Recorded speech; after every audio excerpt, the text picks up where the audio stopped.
gracias a las chicas y los chicos de Armas de la Crítica y de Pan y Rosas por esta nueva programación de las cátedras libres Karl Marx en la universidad.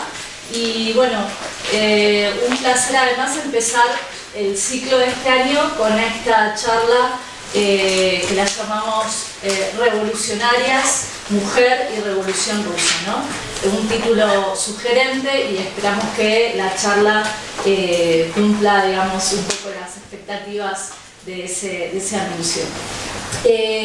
Nosotros queremos hablar, bueno, estamos en el centenario de la Revolución Rusa y vamos a tratar otros temas. El miércoles que viene vamos a abordar más en general el proceso histórico de la Revolución Rusa y algunas cuestiones como por ejemplo la cuestión de la autodeterminación nacional, que hoy es un tema tan candente aquí en el Estado español. Vamos a ver cómo lo abordaron los revolucionarios en aquel entonces, qué tenía que decir el marxismo sobre la cuestión nacional. Después vamos a hacer otra cátedra dedicada a la Revolución Rusa y el arte, un tema que está poco explorado, pero que nos parece muy importante, porque justamente si la revolución no se plantea las posibilidades de desarrollar la creatividad humana, el arte, y el arte no solo para una pequeña elite, sino para el conjunto de la población oprimida, bueno, en un sentido creemos que no tiene sentido, ¿no?, esa revolución. Y hoy lo que queremos abordar es la cuestión de las mujeres en la revolución, porque del mismo modo pensamos que si una revolución no se plantea como un tema prioritario la cuestión de la emancipación de las mujeres, nada menos que la mitad de la humanidad, entonces esa revolución no tendría ningún sentido, ¿no? Yo les quiero proponer una serie de puntos. En primer lugar, abordar en general la cuestión de las mujeres en las revoluciones y una introducción, si se quiere, a lo que es la tradición del feminismo socialista o del feminismo anticapitalista. Después tratar específicamente la participación que tuvieron las mujeres en la Revolución Rusa, abordar como un tercer punto las conquistas revolucionarias y las medidas que se tomaron para avanzar en la emancipación de las mujeres con esa revolución. Y por último, lo que nosotros llamamos el gran retroceso, es decir, el proceso con la consolidación del estalinismo, de la pérdida y el retroceso en esos avances que se habían conquistado durante los primeros años de la revolución. Entonces, comenzando con el papel en general de las mujeres en las revoluciones, tenemos que decir que en general en la historiografía ha sido invisibilizado el papel de las mujeres en los procesos históricos en general y en las revoluciones en particular. Pero a pesar de este telón sobre su rol, en la historia se puede comprobar que la participación de las mujeres, sobre todo en la historia de las revoluciones modernas, ha sido muy importante. Sabéis que, por ejemplo, en la Revolución Francesa fueron las mujeres las que dieron el puntapié inicial a ese proceso revolucionario con una marcha de las mujeres hacia Versalles pidiendo por el pan. Es decir, que fueron las mujeres que pedían para tratar de alimentar a su familia las que iniciaron el proceso revolucionario. Y van a tener no solo ese rol de chispa, ¿no?, de encender la revolución, sino también participación durante la revolución misma, creando comités de mujeres, comités revolucionarios, clubes femeninos e incluso peleando por cuál tenía que ser su papel después de la revolución.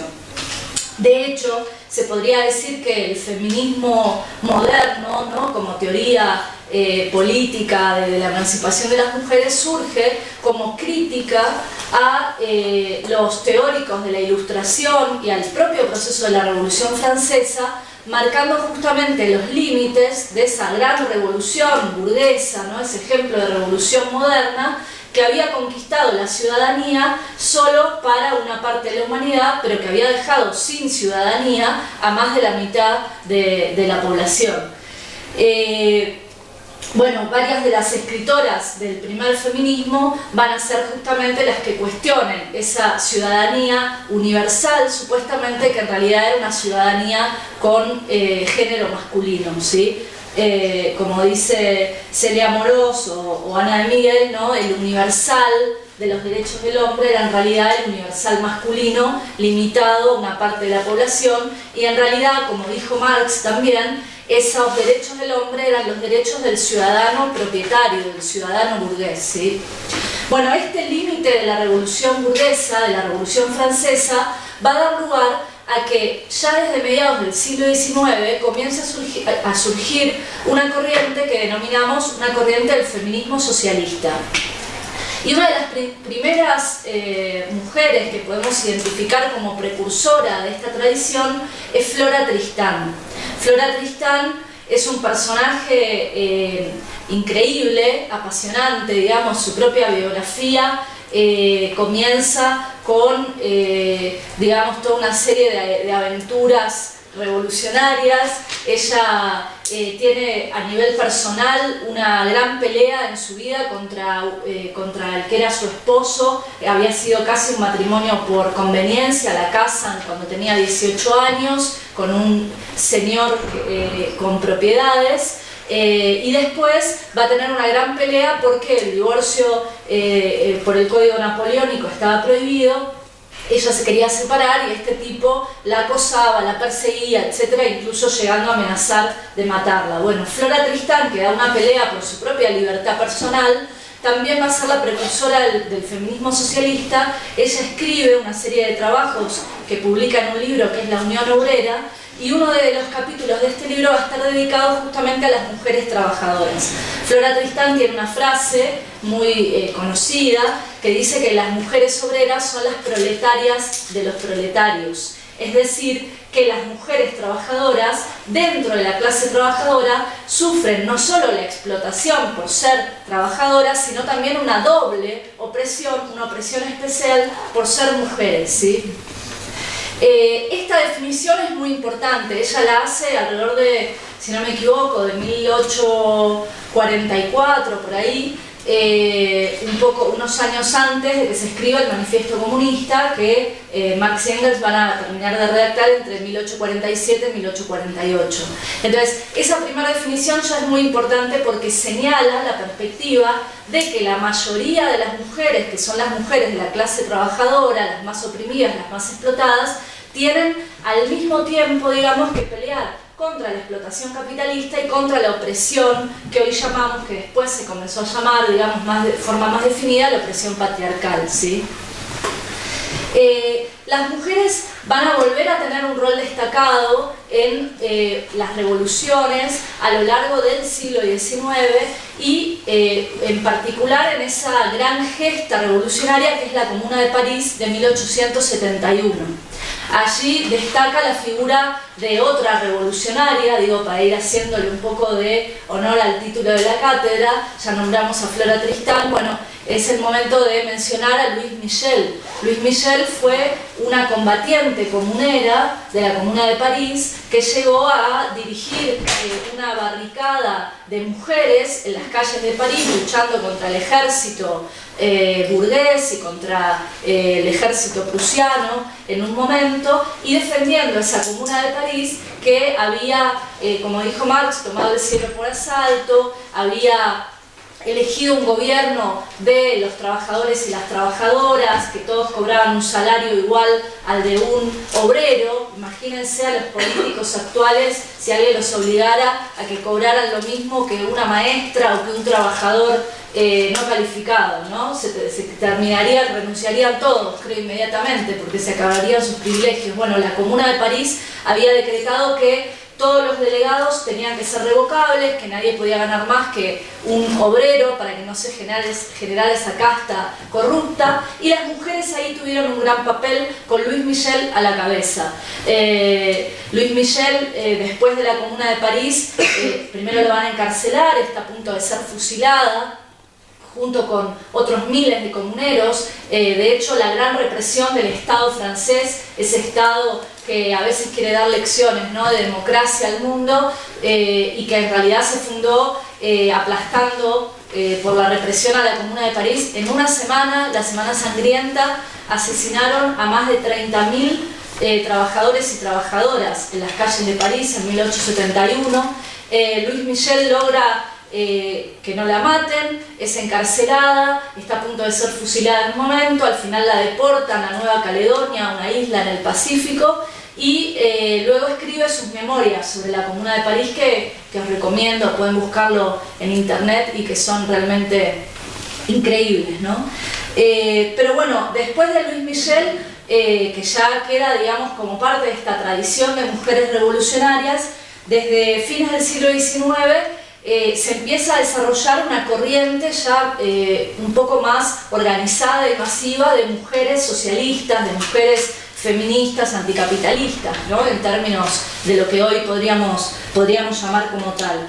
Y en esto tiene mucho que ver, por ejemplo, la publicación del libro de Engels sobre la familia, la propiedad privada y el Estado. Es una obra clave para esta tradición del feminismo socialista. El libro de Bebel también sobre la cuestión de la mujer y el socialismo. O los escritos, que estos son bastante menos conocidos, como siempre pasa, pero hay que destacarlo, de Eleanor Marx, la hija de Carlos Marx, que no solo es la hija de Carlos Marx, sino que fue una destacada militante socialista y feminista que también escribió sobre la cuestión de la mujer y que junto con Engels revisó ese trabajo sobre la cuestión de la familia, la propiedad privada y el Estado. En estos años, fines del siglo XIX, principios del siglo XX, sabéis que se desarrolla en algunos países un fuerte movimiento de mujeres, que es el sufragismo, ¿sí? Por el derecho al voto, por los derechos políticos y civiles, pero al mismo tiempo, en paralelo, se va desarrollando este movimiento del feminismo socialista. Realizando congresos internacionales, agrupaciones propias, etc. Por ejemplo, en agosto de 1907, Clara Zetkin, que es otra de estas mujeres que merece, digamos, que la nombremos en esta panteón de mujeres revolucionarias, Clara Zetkin fue la gran organizadora de las mujeres socialistas. Ella organizó congresos internacionales de mujeres en 1907, en 1910, en 1915, en medio de la guerra, y en estos congresos trataba, digamos, de soldar los lazos internacionales del movimiento de mujeres. Y algo muy importante, en el Congreso Internacional de 1910 es donde por primera vez la propia Clara Zetkin, apoyada por su gran amiga y camarada revolucionaria Rosa Luxemburgo, por Eleanor Marx, que también participó, y otras, proponen que haya un día en el mes de marzo donde se conmemore un día de lucha para conmemorar un Día Internacional de los Derechos de las Mujeres. A partir de allí va a ser que en 1911, por primera vez en Alemania, no un 8 de marzo, sino que en esa fecha creo que fue un 19 de marzo la primera vez, se celebró por primera vez el 8 de marzo como Día Internacional de las Mujeres Trabajadoras, de las mujeres en general y de las mujeres trabajadoras en particular, con más de 30.000 manifestantes. A partir del año siguiente ya la fecha se cambió al 8 de marzo y así es que tenemos este día que nosotros celebramos, el 8 de marzo, que tiene su raíz en este movimiento del feminismo socialista y del feminismo marxista. Bien, desde el punto de vista teórico, antes de entrar ya de lleno en la Revolución Rusa, quería hacer un paréntesis para plantear algunas claves o algunas líneas generales que después podemos profundizar, porque van a poder permitir entender cómo actuaron las revolucionarias en ese proceso que se abrió en 1917. Desde el punto de vista teórico, les decía que la aparición del libro de Engels, La familia, la propiedad privada y el Estado, es un punto de inflexión. Ana de Miguel dice que es un giro copernicano en la cuestión de la mujer desde el punto de vista del socialismo, del marxismo, porque plantea justamente la posibilidad de analizar históricamente cuál es el origen de la opresión de las mujeres. Al definir que hay un origen histórico, lo que está combatiendo es contra esa idea de que la biología es destino, digamos, en términos más contemporáneos, o de la naturalización de la opresión de las mujeres, como si fuera algo parte de la naturaleza, algo eterno, algo que está por siempre y que hay que, aguantárselo. Engels no, define que es en un momento histórico determinado de las sociedades, cuando se da ese traspaso en las sociedades cazadoras recolectoras a las sociedades nómadas que empiezan a desarrollar la agricultura con un determinado grado de división del trabajo, donde se consolida la propiedad privada como tal, antes no existía, se vivían en sociedades de tipo comunista primitivo, digamos, o colectivistas, pero con la consolidación de la propiedad privada se va a consolidar al mismo tiempo la opresión de las mujeres, porque lo que se impone es el derecho paterno, el derecho patriarcal, que busca justamente resguardar esa propiedad en el traspaso hereditario a través de los hijos y el matrimonio monógamo. Es decir, que se encuentra alguna relación entre la aparición de la propiedad privada, la aparición de esa familia patriarcal y la consolidación del Estado, ¿no?, como una fuerza opresora, en tanto hay división de la sociedad en clases enfrentadas. Esto yo sé que, bueno, algunos lo pueden conocer, a otros les sonará como algo por ahí por primera vez, después lo podemos volver a lo largo de la cátedra o cuando podamos abrir un poco más el debate. Pero quería plantearles esto porque sitúa históricamente la cuestión de la opresión de las mujeres, plantea que por lo tanto hay posibilidades históricas de superar esa opresión de las mujeres, pero también liga la lucha por la emancipación de las mujeres a la lucha contra la sociedad de clases, a la lucha contra la opresión, en este caso de la sociedad capitalista, y también a la lucha contra el Estado. Es decir, que para conseguir la verdadera emancipación de las mujeres y de toda la humanidad hay que luchar contra la división de las clases, contra la propiedad privada y contra el Estado. Bueno, esa es una definición muy importante de cuál es el punto de vista del marxismo sobre esta cuestión de la opresión de las mujeres.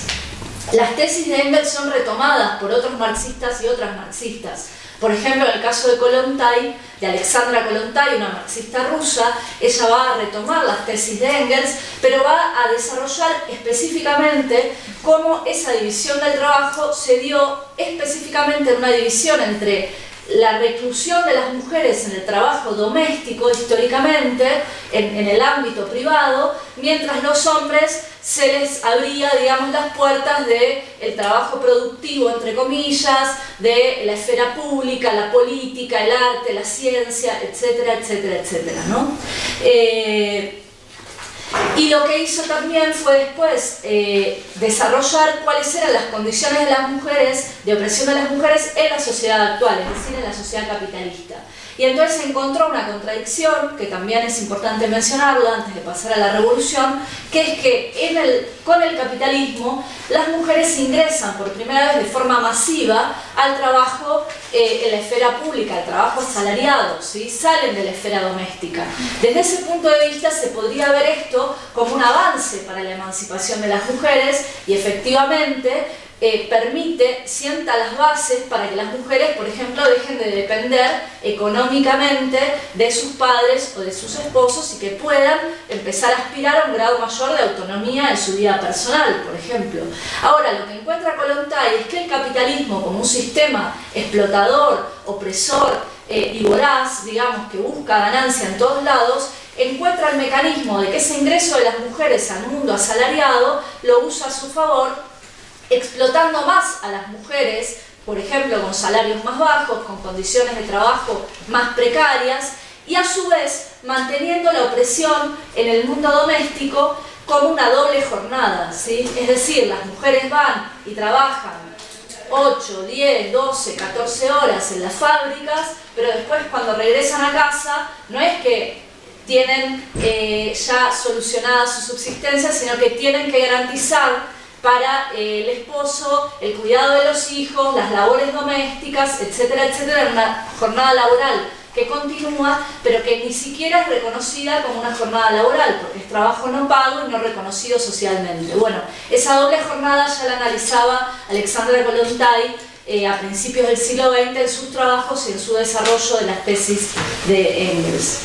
Bueno, como conclusión de esta primera parte, lo que me interesaba mostrar es que hay una larga y rica tradición del feminismo marxista, del feminismo socialista y de esas mujeres revolucionarias, algunas que aparecieron, ¿no?, como figuras destacadas, como Flora Tristán, como Louise Michel, como Clara Zetkin, como Rosa Luxemburgo, como Alexandra Kollontai, pero también decenas de miles, millones anónimas, pero que fueron parte de esa historia revolucionaria y de conseguir derechos, ¿no?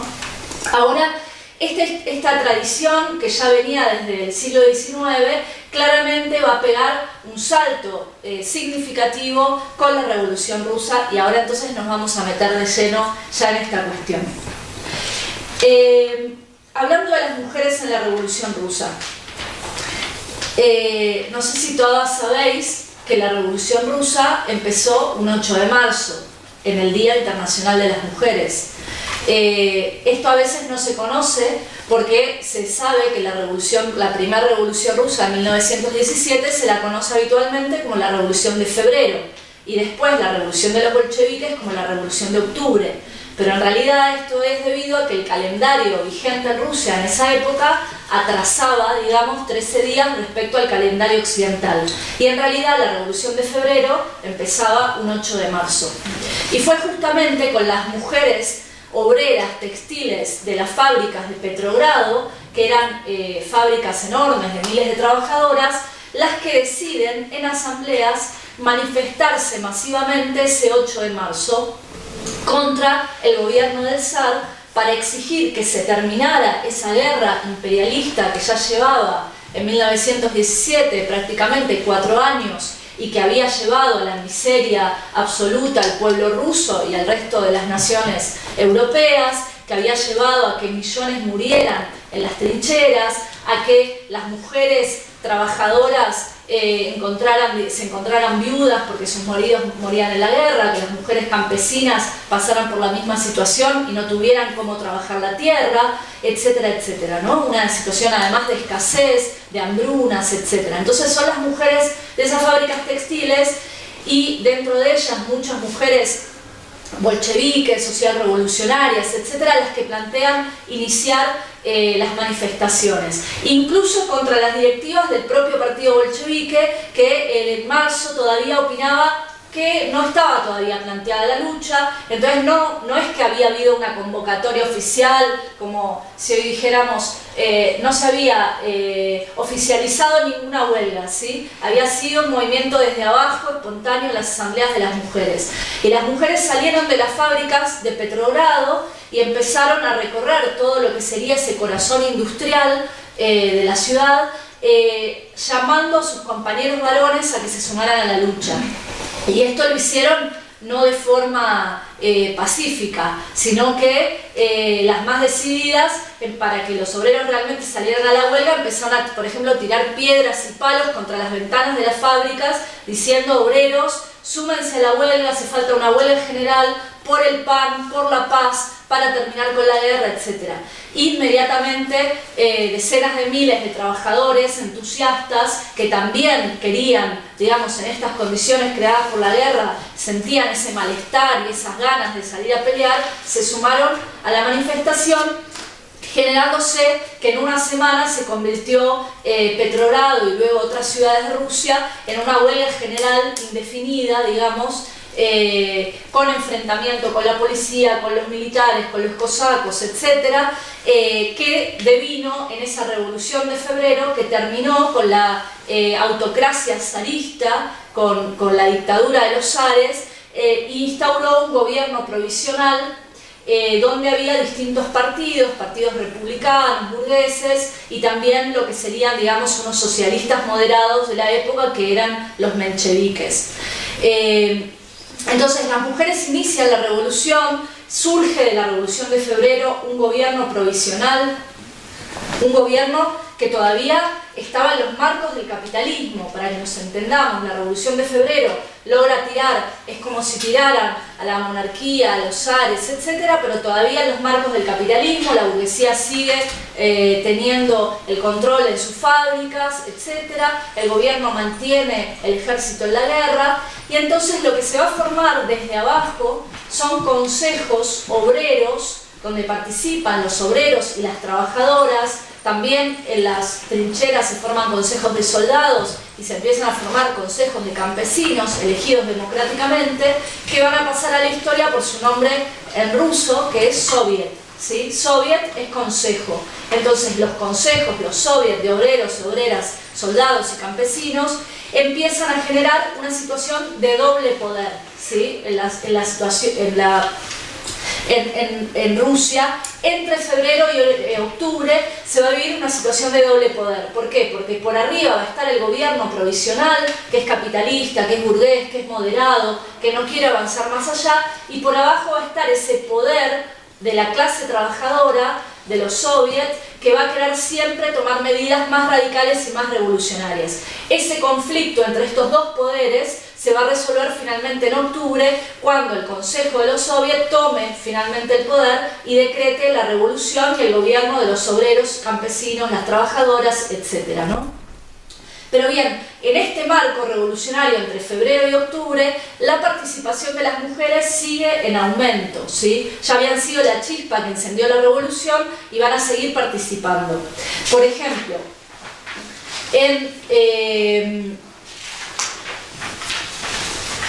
a principios de abril hay una manifestación de 40.000 mujeres que se manifiestan en Petrogrado diciendo que se rehúsan a abandonar las calles hasta que se apruebe el derecho al voto, ¿sí? ¿Por qué? Porque ese gobierno provisional burgués todavía no había otorgado a las mujeres el derecho al voto. Y entonces las mujeres organizadas en los soviets lo exigen hasta que logran imponerlo ahí a mediados, alrededor de en julio de 1917. En mayo, otras 40.000 mujeres, en este caso las lavanderas, que pertenecían a todas talleres, lavanderías populares, hacen la primera huelga contra el gobierno provisional. Es decir, que ya estaban anunciando que se iba a dar una nueva revolución, después de la revolución de febrero, contra el gobierno provisional, con medidas mucho más radicales. En este interín, además, muchísimas mujeres, miles de mujeres que pertenecían al partido bolchevique, empiezan a agitar entre los soldados, entre los campesinos y los trabajadores, la necesidad de hacer esa nueva revolución después de la revolución de febrero. Y son las mujeres bolcheviques como Inés Armand, Alexandra Kollontai, que ya la mencioné, Eugenia Bosch y otras decenas, con nombres rusos que son difíciles de pronunciar, así que después los podemos pasar en la página web para que los vean. Pero digo, decenas y miles de mujeres las que hacen esas agitaciones revolucionarias en los soldados, organizan actos. Bueno, de hecho, lo que hacen, por ejemplo, es volver a publicar el periódico de las bolcheviques, que era el Rabotnitsa, que era el periódico, ese me salió más o menos, salvo que haya alguien que sepa ruso y esté pasando vergüenza. El Rabotnitsa era el periódico de las mujeres bolcheviques, que ya había aparecido durante la guerra, después lo habían tenido que suspender porque el gobierno de los zares lo había ilegalizado y lo vuelven a sacar. Era un periódico dedicado, escrito por mujeres y dedicado a mujeres trabajadoras. Entonces, por ejemplo, en ese periódico se combinaban desde artículos políticos sobre la situación hasta poesías, literatura, no sé, distintas cuestiones, artículos específicos sobre la cuestión de las mujeres, para tratar de llegar con sensibilidad a las mujeres trabajadoras y llamarlas a organizarse, a sumarse a la revolución y también a sumarse al partido bolchevique. Hay una anécdota que a mí me encanta, que es Eugenia Bosch, que es una de estas revolucionarias bolcheviques, que era una gran agitadora, iba a los actos y hablaba y conmovía a las multitudes. En un momento se va y decide ir a un destacamento militar donde había soldados, que eran soldados obreros y campesinos, para tratar de convencerlos de que se sumen a esta revolución de los soviets. Y entonces elige especialmente un destacamento que se llamaba el Destacamento Salvaje, porque eran unos obreros que habían tomado las armas, que habían ya luchado contra el zar, que eran especialmente duros, digamos, y digamos, ir a hablarles era algo complicado, porque se sabía que los muchachos habían bebido, eran hombres rudos, etc. Y bueno, Eugenia Bosch dice: yo voy a ir y los voy a convencer. Entonces les habla, dice que les habla durante 2 horas sobre por qué había que hacer la revolución. Entonces les explica que este gobierno provisional, que ellos habían luchado, habían puesto toda su energía para tirar al zar, pero que ahora este gobierno provisional no había ni terminado con la guerra, no había entregado la tierra a los campesinos, no había aumentado los salarios a los trabajadores, no había cumplido ninguna de las demandas sociales realmente profundas que habían llevado a que las masas hicieran la revolución. Y que entonces había que sacarse de encima ese gobierno provisional y había que instaurar el gobierno de los soviets, de los consejos obreros. Bueno, dicen que fue tal el discurso que les dio, que cuando terminó, después de hablar 3 horas ya agotada, dijo que se iba, salieron corriendo los obreros a buscar a la banda sonora, ¿no? Con las trompetas y todo para acompañarla, es decir que los había convencido completamente y ese destacamento se había pasado ya al bando revolucionario de los bolcheviques e iba a actuar después en octubre para que los soviets tomaran el poder. Bueno, este era, digamos, alguna de esas personajes, esas anécdotas que muestran un poco el talante de esas mujeres revolucionarias, ¿no? de ese coraje, esa valentía revolucionaria y ese convencimiento. Luego les decía que había muchísimas otras bolcheviques, mujeres revolucionarias. Bueno, dicen que había cuando varias, por ejemplo, Krupskaya estaba en el exilio. Krupskaya se había tenido que exiliar durante el zarismo, porque el zarismo había sido una autocracia terrible, digamos, una dictadura donde todos los revolucionarios estaban en la clandestinidad y muchos de ellos, los principales dirigentes, habían tenido que exiliarse. Entonces, cuando regresan del exilio en 1917, pensaban muchos, los que estaban en Europa, que cuando llegaran iba a ser mucho más difícil el trabajo de organización. Pero sorpresivamente se encuentran con que había habido miles de militantes, obreros y obreras bolcheviques que ya habían hecho ese trabajo minucioso de organización, y entonces se encuentran, por ejemplo, con que Vera Slutskaya era una de estas militantes que ya había organizado el movimiento de mujeres en las fábricas de Petrogrado y de hecho es una de las que siembra, digamos, la semilla de la revolución para ese 8 de marzo salir a las calles, etcétera, etcétera, ¿no?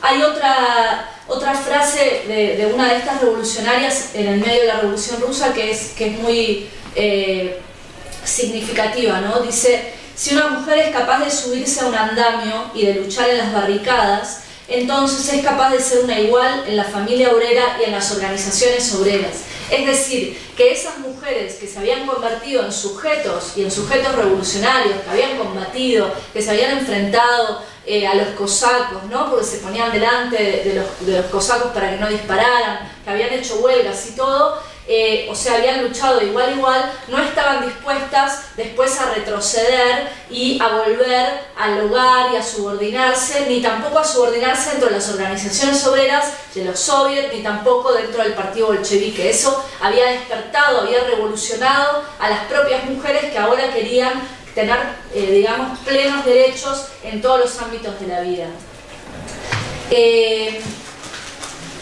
Esta revolución, la Revolución Rusa, yo decía que iba a abordar las conquistas que significó para las mujeres, ¿no? La revolución abrió un mundo nuevo para millones de mujeres, abrió un mundo nuevo para millones de personas, primero en general para hombres y mujeres, trabajadores y campesinos, ¿no? Ustedes saben que, por ejemplo, el primer decreto de la Revolución Rusa al día siguiente de tomar el poder es un decreto muy cortito que tiene una página y que dice simplemente: artículo número 1, a partir de ahora toda la tierra se le expropia a los terratenientes y pasa a manos de los consejos de campesinos para que esos consejos decidan libremente cómo quieren repartirla. Es decir, un decreto revolucionario enorme en un país con decenas de millones de campesinos pobres que habían sido durante décadas o siglos oprimidos por los terratenientes, tratados como siervos, ¿sí? Casi como esclavos. Esta revolución dice: tomad las tierras y repartirlas como queráis, ¿sí? Un gran decreto revolucionario, y se gana así el movimiento campesino para la revolución. Bueno, otro de los decretos revolucionarios es el que dice que se establece el control obrero de la producción, es decir, le dice a los millones de trabajadores que a partir de ese día tomen el control ellos en las fábricas, en los lugares de trabajo, que decidan qué salario tienen que ganar, qué tienen que producir, a quién se lo tienen que dar, etcétera, etcétera. Es decir, una forma de quitarle la propiedad de hecho a los capitalistas porque instauraba el control obrero de la producción. Y por otro lado, pero esos que son tal vez los decretos más conocidos de este proceso revolucionario, fueron acompañados también de medidas específicas para las mujeres y para las mujeres trabajadoras en particular. La Revolución Rusa, de hecho, conquistó derechos que hasta entonces no se habían conseguido en ningún país capitalista avanzado, en 1917. Pero no solo eso, la Revolución Rusa hace 100 años conquistó derechos que hoy en algunos países seguimos sin tener las mujeres. Por ejemplo, si se habrán dado cuenta de mi acento, soy argentina. En mi país, en el año 2017, las mujeres, si queremos abortar, tenemos que preguntarle a una amiga o a un familiar donde hay una clínica clandestina para ir a hacernos un aborto clandestino. Y las mujeres pobres que no pueden tener acceso a eso, porque no tienen el dinero, porque cuesta caro, porque hay que pedir prestado dinero, tienen que ir a hacérselo de forma clandestina en el barrio con una curandera que les mete, vaya a saber qué, que terminan muchas desangradas y muertas, más de 400 mujeres por año por abortos clandestinos.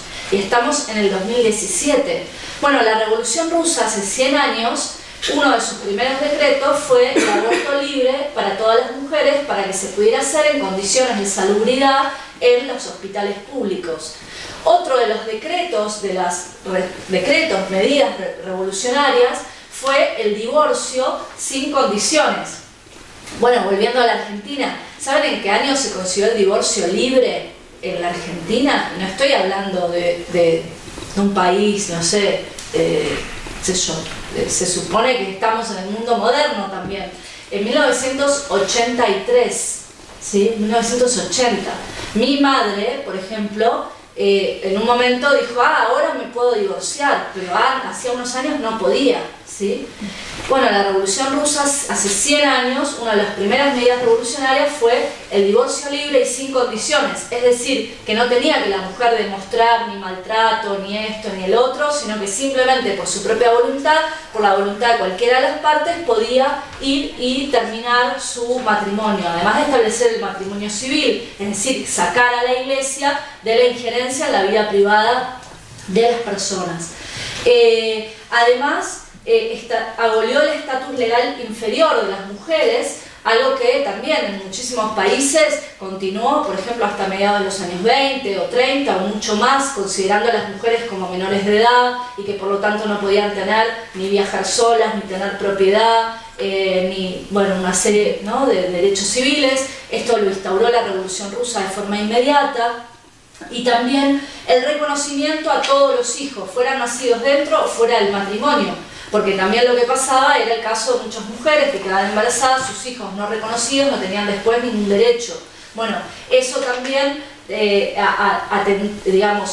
ayudaba a socavar otras múltiples formas de opresión de las mujeres. Y también despenalizó la homosexualidad. Bueno, algo que aquí en el Estado español hasta los años 70, ¿no?, con el franquismo, seguía siendo fruto de que alguien pudiera ir preso simplemente por su elección y sus gustos sexuales. Entonces, la Revolución Rusa tuvo medidas enormemente avanzadas, ¿sí?, revolucionarias en este aspecto. En agosto de 1919, las militantes mujeres del Partido Bolchevique crearon un organismo que se llamaba el Zenotdel, que era, de nuevo en ruso, no sé la traducción, después lo buscamos, que estaba compuesto por trabajadoras campesinas y amas de casa, y que era justamente para ocuparse especialmente de todas las cuestiones de las mujeres. ¿Por qué? Porque consideraban que no era suficiente con tomar todas estas medidas de avanzada que ya les dije que tomaron inmediatamente, sino que había que seguir combatiendo la opresión de las mujeres y las costumbres y el arraigo en la ideología, en las costumbres, en la vida cotidiana de la opresión patriarcal. Y esto es muy importante porque los marxistas de la época y los revolucionarios y revolucionarias de ese entonces no consideraban que con el solo acto de llegar, de hacer la revolución y tomar el poder ya terminaba el asunto, solucionados todos los problemas y la opresión de las mujeres ya estaba terminada. No, opinaban que ahí reempezaba, digamos, un trabajo de revolución dentro de la revolución para terminar con una opresión arraigada profundamente en el seno de la sociedad. Es decir, porque la revolución surge del capitalismo, y en el capitalismo, además, después de miles de años de patriarcado, porque no es solo con el capitalismo, está profundamente asentado, ¿sí? Entonces hay que seguir, hay que dar las condiciones materiales para terminar con esa presión, pero a su vez hay que tener una tarea consciente de seguir transformando esa realidad de las relaciones humanas y las relaciones sociales. Con esa idea redactaron, por ejemplo, el Código Familiar de 1918. Alexander Goldberg, que era uno de estos avanzados pensadores, marxistas, legisladores, decía que esa legislación iba a tener una función transitoria, no para fortalecer ni a la familia ni al Estado, sino para colaborar con su extinción. Pero que en la medida que prepararan esas condiciones tenían que también otorgar derechos a las mujeres. Por ejemplo, el matrimonio civil. Consideraban que no podían, si el Estado no tomaba la medida de dar derechos, por ejemplo, reconocer a los hijos, etc., si simplemente decía no intervengo, las costumbres patriarcales iban a seguir afectando a las mujeres. Entonces había que tener una política específica desde el Estado de los trabajadores para combatir ese arraigo del patriarcado en la sociedad. Y aquí me quiero meter en una cuestión que es muy importante, que es cuál es la visión que tenían los marxistas sobre la cuestión de la familia. Para los marxistas, por ejemplo, Alexandra Kollontai, la familia burguesa y la familia en su origen histórico, como les decía, desde que Engels lo formuló, está basada en la subordinación de la mujer y los hijos al padre, ¿sí? El matrimonio monogámico consolida esa subordinación donde la mujer pasa a ser la propiedad del hombre. Bueno, la legislación que mencionábamos antes de considerar a las mujeres como menores de edad es de hecho la expresión jurídica de esa concepción, ¿no? De que la mujer es propiedad del hombre o que depende de él, de que no podía tener determinados derechos si no lo santificaba su padre o su esposo, etcétera, etcétera. Bueno, este matrimonio monógamo, además, Kollontai lo cuestionaba porque dice que está basado en la falsa idea de la invariabilidad de la psicología de las personas a lo largo del curso de la vida. Es decir, que está basado en la falsa idea de que alguien de aquí hasta que se muera, hasta que la muerte nos separe, tiene que solo tener deseo sexual por una persona y amor por una persona, o ganas de vivir con una persona, o lo que sea, ¿no? Entonces, decía, eso también es una cosa completamente falsa, que en realidad es una hipocresía, porque el matrimonio monógamo lo imponía para las mujeres, pero la sociedad, con una doble moral, a través de, por ejemplo, la institución de la prostitución, permitía que los hombres tuvieran una vida sexual tan libre como quisieran, a cambio de pagar por ella, mientras las mujeres no, tenían que estar recluidas en el hogar, y si eran adúlteras podían ser condenadas a prisión, etcétera, a la condena social, etcétera, etcétera, ¿no? Entonces, el cuestionamiento a la familia, al matrimonio monógamo, etcétera, tiene fundamentos en la teoría marxista que son muy profundos, como les decía antes, en el trabajo de Engels, de Kollontai, etcétera. Por eso, para los marxistas y para los revolucionarios en Rusia, el objetivo final era la extinción de la familia y de la institución matrimonial. ¿Para qué? Para poder suplantarla por lo que llamaban la unión libre, que no era exactamente lo que después, por ejemplo en los años 70 hoy entendemos por amor libre, que es otra cosa, sino la unión libre en el sentido de que las relaciones personales se basan en el libre consentimiento de las personas sin ningún tipo de regulación, ni del Estado, ni de la Iglesia, ni de nadie, ¿sí? Ni económica. Entonces, que puedan tener las relaciones que quieran, los gustos que quieran, con cuántas personas, con quien quieran, o si quieren con solo una, o con como quieran, ¿sí? ¿Por qué? Para no depender de, por eso, de las instituciones estatales, eclesiásticas, etc.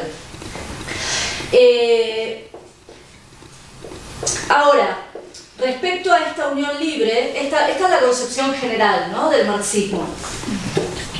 A ver qué me está escribiendo. Esta es la concepción general. Bueno, ahora esto en el momento de la revolución se tenía que probar en la realidad. Y entonces hay una historiadora, Wendy Goldman, que analiza las medidas que toma la revolución rusa respecto a la cuestión de las mujeres, y ella dice que en la concepción bolchevique había 4 pilares fundamentales de cómo avanzar: la unión libre, la liberación femenina a través del trabajo asalariado, la socialización de las labores domésticas y la extinción de la familia, ¿sí? Entonces, respecto a la unión libre, la primera medida era esta del matrimonio civil para quitar a la iglesia y el divorcio por libre consentimiento, y la legitimidad de los hijos fuera del matrimonio. A su vez había otro tipo de debates, porque había debates sumamente avanzados, como estos, por ejemplo, de Kollontai, que discutía sobre el problema del amor. Bueno, conocéis que hay muchos debates actuales sobre, por ejemplo, el amor romántico, etc. Bueno, esto que parece que hoy es lo último de lo último, Kollontai hace 100 años escribía cuestionando el amor romántico y diciendo que esa concepción del amor que esclaviza a la mujer y que la hace sentirse como reflejo del hombre, y que genera vidas atormentadas por los celos, bueno, toda una serie de debates. Ella era una precursora, digamos, del amor libre, de la libre sexualidad, bueno, toda una serie de debates muy de vanguardia, que después tomó el feminismo radical de los años 70, o que en la actualidad se discuten sin saber todo lo que hay de trasfondo en esa tradición, ¿no? Bueno, eso sobre la cuestión de la unión libre. Ahora, la otra cuestión que era fundamental y donde la revolución tomó medidas importantes es en la cuestión del trabajo doméstico, de los cuidados, ¿no?, como decimos hoy. Y aquí los bolcheviques no se proponían simplemente compartir o dividir las labores domésticas entre hombres y mujeres dentro del hogar, sino que en realidad se proponían algo mucho más radical, más revolucionario, que era que esas labores domésticas dejaran de ser labores del ámbito privado y fueran socializadas, es decir, que se convirtieran en nuevas ramas de la producción social, para que no cayera la carga de las labores domésticas sobre un grupo especial, digamos, de la población, sino que se pudieran socializar e incluso aliviar para todos.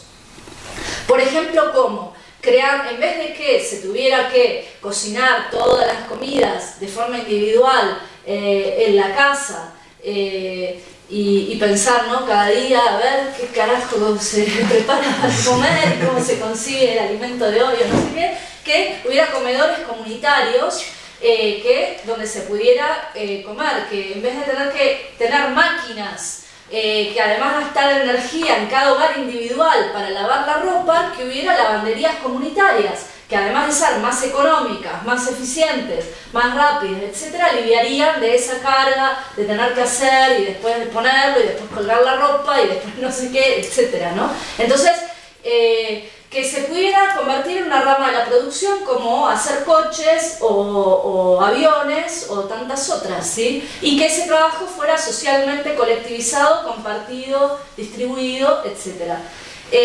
Lo mismo el criado de los hijos. ¡Oh, horror! Los comunistas que quieren sacarle los hijos a los padres y colectivizar. Bueno, no, en realidad están planteando algo que hoy en gran parte el capitalismo después hizo. Por ejemplo, tener guarderías comunitarias para que el cuidado de los hijos en esa época no tuviera que estar las 24 horas dependiendo de la madre, la tía, la abuela o la vecina, sino que hubiera guarderías con además personas que estuvieran preparadas pedagógicamente, para el cuidado de los niños, para estimularlos, para jugar con ellos, lo que fuera, y entonces que una parte de la crianza de los niños también se colectivizara en el sentido de que se socializa.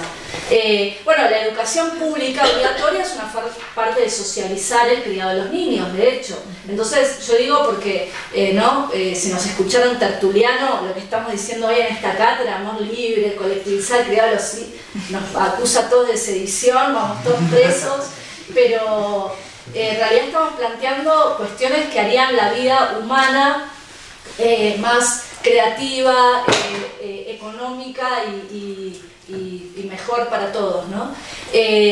Bueno, incluso hoy, por ejemplo, hay muchos debates sobre la crianza de tribu, con amigos, etcétera, para compartir el cuidado de los hijos. Bueno, también esas cosas que hoy parecen también lo último, ya en el pensamiento de los bolcheviques hay bases para pensar, para retomar, para cuestionar muy interesantes.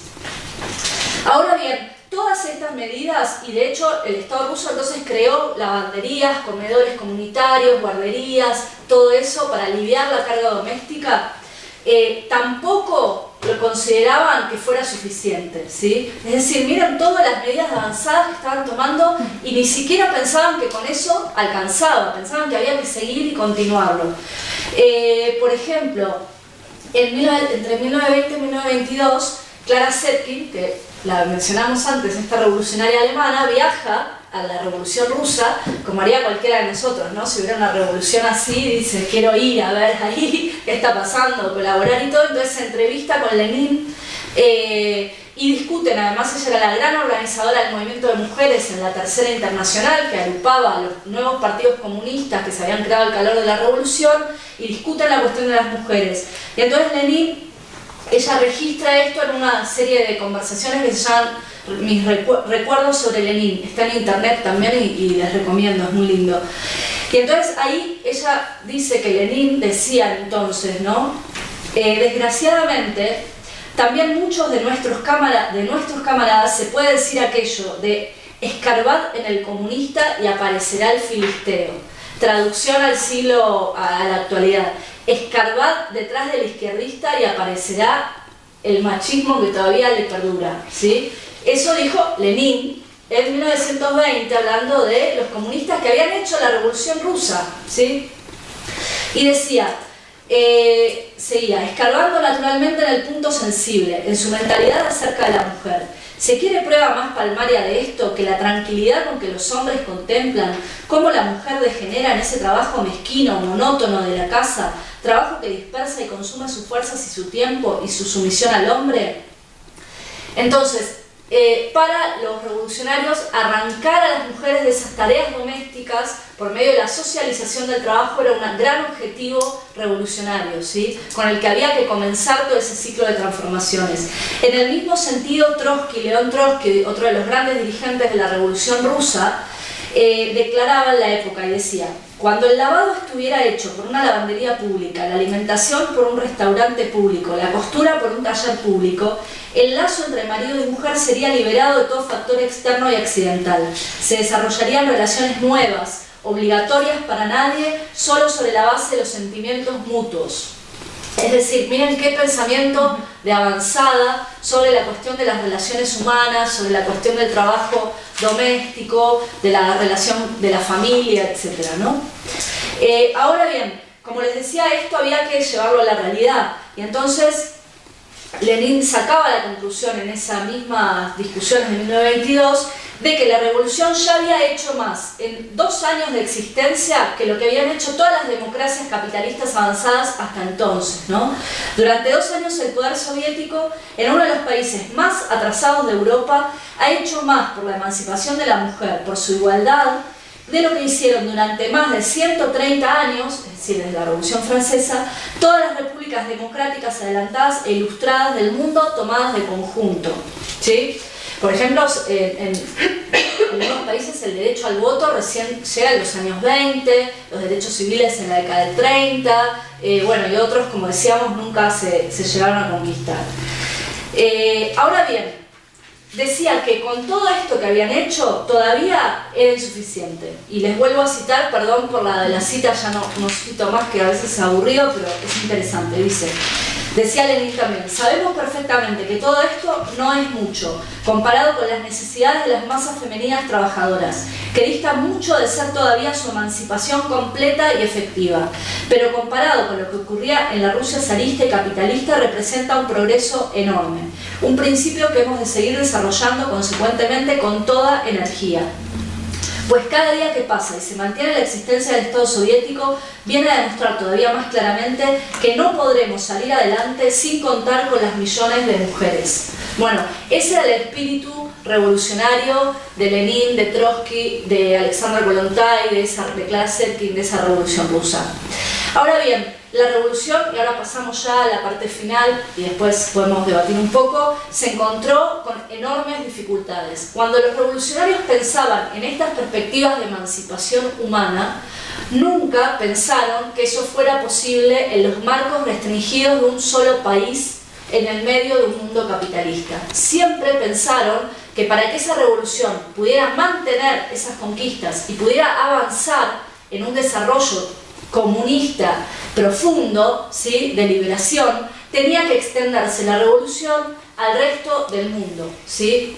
La revolución siempre por eso la pensaron a nivel internacional, y la gran esperanza que se abrió en 1900, después de la Revolución Rusa, fue que en 1918-1919 se extendió un proceso revolucionario en varios países europeos, fundamentalmente en Alemania, que era el gran país capitalista avanzado, y bueno, con ecos revolucionarios en todo el mundo. Por ejemplo, en mi país, que queda allá al sur del mundo, por decirlo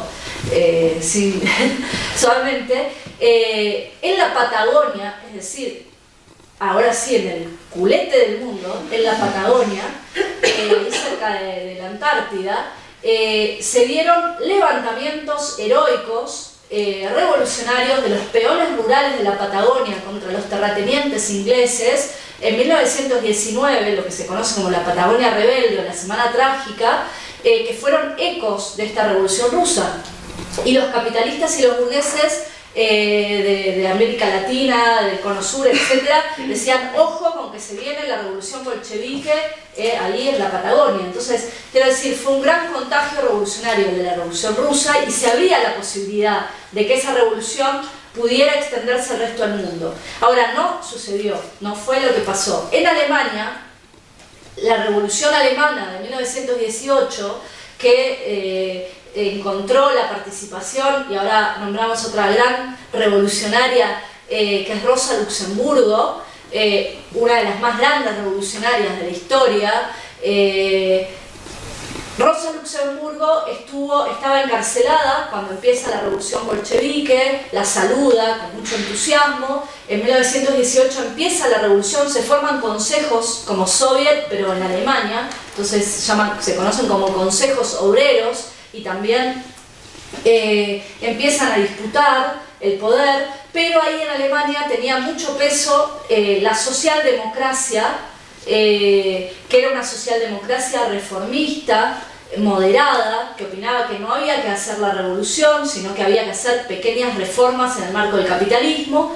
Y esa socialdemocracia, que tenía enorme peso, con dirigentes como Kautsky, como Bebel, bueno, que se había hecho socialdemócrata, Noske y otros, forman un gobierno republicano pero burgués y aplastan con represión la revolución. De hecho, en enero de 1919, el 15 de enero de 1919, Rosa Luxemburgo y Karl Liebknecht, dos revolucionarios alemanes, son asesinados por un destacamento de los Freikorps, que eran como cuerpos paramilitares, con el apoyo y el aval de este gobierno socialdemócrata, ¿sí? La socialdemocracia, la Segunda Internacional, ese antecesor lejano del PSOE actual, tiene entre sus méritos haber avalado el asesinato de Rosa Luxemburgo en 1919. Bueno, entonces la revolución alemana fue impedida, traicionada, liquidada, Otros procesos revolucionarios también fueron contenidos, la revolución no se extendió a Europa y por lo tanto esa enorme revolución rusa quedó atrincherada en los marcos del Estado ruso y por lo tanto no pudo avanzar. Y en las revoluciones lo que no puede avanzar retrocede, es una ley histórica, ¿sí? Porque son fuerzas sociales contrapuestas que no pueden mantenerse igual a sí mismas y la revolución rusa había logrado heroicamente resistir el ataque de 14 ejércitos imperialistas en una guerra civil entre el 17 y el 20, logra hacer todas estas conquistas en sus primeros años, pero después, aislada, con una destrucción terrible que quedó de esa guerra civil, en condiciones de mucha miseria, de mucho atraso, no pudo avanzar en ofrecer esas condiciones para la emancipación. ¿Por qué? Porque para poder pensar la emancipación plena de las mujeres, de terminar con esa ideología patriarcal, etc., primero tienen que esas mujeres, esos hombres y sus hijos poder alimentarse y comer y tener las condiciones materiales para desarrollar toda esa revolución dentro de la revolución. Y en ese aislamiento, en realidad lo que se consolidó dentro del Estado soviético fue una burocracia dentro del Estado, que es el estalinismo, que se asentó sobre esa miseria social, convirtiéndose, digamos, en el gendarme dentro del Estado ruso, ¿sí? Trotsky explica ese proceso de burocratización con una anécdota y dice, cuando hay escasez de pan y en una panadería se forma una fila para ir a buscar y hay escasez, la gente se empieza a desesperar porque quiere llegar primero, porque no tiene para comer, y entonces surge el gendarme, el policía, ¿sí? Que dice, yo parto, distribuyo, no, mantengo el orden, saca el fusil para que la gente no se pelee en la fila, y entonces dice, yo voy a distribuir un pedacito de pan a cada uno. Pero para mí me quedo con un pan entero, porque yo me estoy tomando el trabajo de hacer la fila, de imponer el orden. Bueno, ese mismo papel cumplió la burocracia estalinista, ¿sí? En condiciones de terrible miseria social, etc., se consolidó una burocracia en el Estado, que no solo dejó de hablar de la Revolución Internacional. Por ejemplo, en 1924 Stalin crea una teoría sacada de no se sabe dónde, porque en el marxismo no estaba, que dice que se podía construir el socialismo en un solo país. Bueno, algo absurdo, ¿sí? Porque ¿cómo se puede construir el socialismo, que tiene que ser un sistema social más avanzado que supera el capitalismo, si sigue existiendo el capitalismo y si tú estás recluido en un estado atrasado, ¿sí? El socialismo no puede ser la socialización de la miseria, tiene que ser la socialización de lo más avanzado de la ciencia, la técnica y la industria también de los estados capitalistas, para ponerlo al servicio del conjunto de la humanidad. No socializar la miseria, o sea, distribuir un pedacito de pan para cada uno. En esas condiciones surge la burocracia. Y la burocracia no solo reniega de la Revolución Internacional, sino que también reniega de esta revolución liberadora en el terreno de las relaciones personales. ¿Por qué? Porque el estalinismo va a encontrar con que para mantener el orden también es necesario recrear las instituciones que afianzan ese orden estatal, como es la familia patriarcal. Y entonces, todas esas conquistas que se habían conseguido en los primeros años, el estalinismo las empieza a eliminar de un plumazo. En junio de 1936, el Estado soviético, ya en pleno apogeo del estalinismo, se había expulsado, se había asesinado a los bolcheviques opositores, se había expulsado a Trotsky de la Unión Soviética, a todo aquel que levantara la mano para hacer una crítica se lo mandaba a campos como de concentración, digamos, del propio estalinismo. Bueno, en 1936 el Estado soviético decretó ilegal el aborto. Y escuchen, como parte de una campaña para restablecer la responsabilidad familiar y con un discurso opuesto al que defendían los bolcheviques en 1920. Stalin decía en 1930 lo siguiente: el aborto que destruye la vida es inadmisible en nuestro país. La mujer soviética tiene los mismos derechos que el hombre, pero eso no le exime del grande y noble deber que la naturaleza le ha asignado. Es madre, da la vida. No lo dijo la Iglesia Ortodoxa rusa, que lo dice hoy, lo dijo el que es supuesto defensor del comunismo, Stalin. Entonces, este retroceso terrible del Estado, de la burocratización, una verdadera contrarrevolución dentro de la revolución, que se produce además liquidando físicamente a toda una generación de revolucionarios y revolucionarias, lleva a que también en el terreno de las relaciones personales, humanas, en lo más emancipador, se genere un gran retroceso. Y esto, por ejemplo, se puede ver en el destino de algunos de esos revolucionarios avanzados. ¿Se acuerdan que mencioné a Alexander Goldberg, que había creado ese código soviético en 1918? Bueno, ¿sabéis dónde terminó? En un psiquiátrico, internado por el estalinismo. El destino que también tuvieron, por ejemplo, varios artistas, opositores, mujeres, etcétera, que el estalinismo los confinaba o a la cárcel o a un psiquiátrico. Esto llevó en las décadas siguientes a lo que podríamos llamar una tragedia, ¿sí? Que fue la tendencia a un malentendido histórico entre el movimiento feminista y el marxismo, que se expresó mucho en los años 70, con la emergencia del feminismo radical. ¿Por qué? Porque muchas mujeres que con pleno derecho querían luchar por su emancipación, veían que los partidos comunistas oficiales defendían aberraciones como esta. Por ejemplo, en Italia, bueno, hoy no lo tengo acá el dato, pero creo que es en los años, en el 50, que se debate una ley de aborto, donde obviamente la Iglesia italiana, se imaginan, con el Papa ahí y todo, está en contra, la democracia cristiana, etc. Y el Partido Comunista Italiano se opone al derecho al aborto con argumentos conservadores. Entonces eso lleva a mujeres del movimiento feminista a decir: no, el marxismo no va, busquemos por otro lado.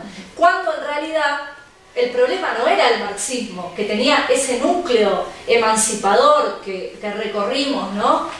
Sino los que hablaban en su nombre, pero que en realidad traicionaban su causa, como era el estalinismo y esos partidos comunistas tradicionales. Bueno, yo ayer escribí un artículo a la noche en Izquierda Diario, después lo pueden buscar, porque esto que no es que pasaba en la década del 50. Ayer martes, el Parlamento de Grecia aprobó, después de mucha lucha de la comunidad LGTB, la ley de derechos para personas trans, para que puedan tener el reconocimiento en su documentación sin necesidad de probar ni una operación quirúrgica ni un diagnóstico psiquiátrico, que hasta ahora se solicitaba. Bueno, una medida elemental, democrática. ¿Sabéis quién votó en contra? Amanecer Dorado, la extrema derecha, los conservadores griegos y el Partido Comunista Griego, que se llama KKE, ¿no? Por sus siglas en griego, con argumentos que yo me fui a leer una declaración en inglés, ¿no? Porque griego no leo, que dice cosas como que porque había habido un debate ya en el 2015 sobre una ley de unión civil a la que también se opusieron, con argumentos de que eso podría permitir la adopción de niños por parejas del mismo sexo. ¡Horror!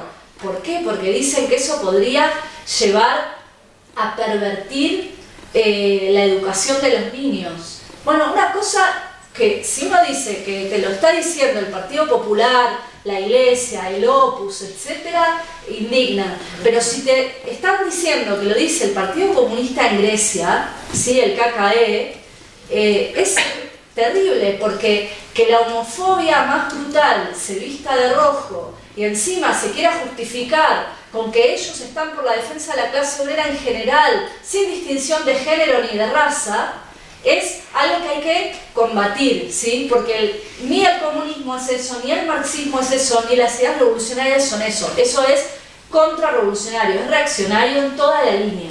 Entonces, hay un debate dentro del movimiento marxista entre las que consideramos que continuamos una tradición, la de ese feminismo marxista y de un marxismo que tiene ese núcleo esencial que es profundamente emancipador, porque luchamos por el comunismo, es decir, que una sociedad sin clases, sin Estado y sin opresiones, y para eso no podemos aceptar opresiones de ningún tipo en la actualidad, no es que las postergamos a futuro. Por eso, por ejemplo, volviendo a otro debate, no podemos aceptar que un pueblo se le imponga que tiene que seguir siendo parte de un Estado en contra de su voluntad y por medio de las armas. Por eso apoyamos el derecho a autodeterminación de los pueblos, porque un pueblo que oprime a otro pueblo no puede ser libre, y un sector de la población que oprime a otro sector no puede ser libre, y entonces no aceptamos ni la opresión de las naciones, ni la opresión de géneros, ni sexuales, ni la opresión racial, etcétera, etcétera, ¿no?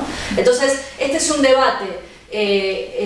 La tradición de Rosa Luxemburgo, de Clara Zetkin, de Lenin, de Trotsky, de Engels, es una tradición diferente a la del estalinismo y a la de estos partidos comunistas. Bueno, dicho todo esto, se cumplían 100 años de esa gran revolución y nosotros pensamos que a pesar de ese retroceso histórico hay grandes lecciones que sacar de la revolución.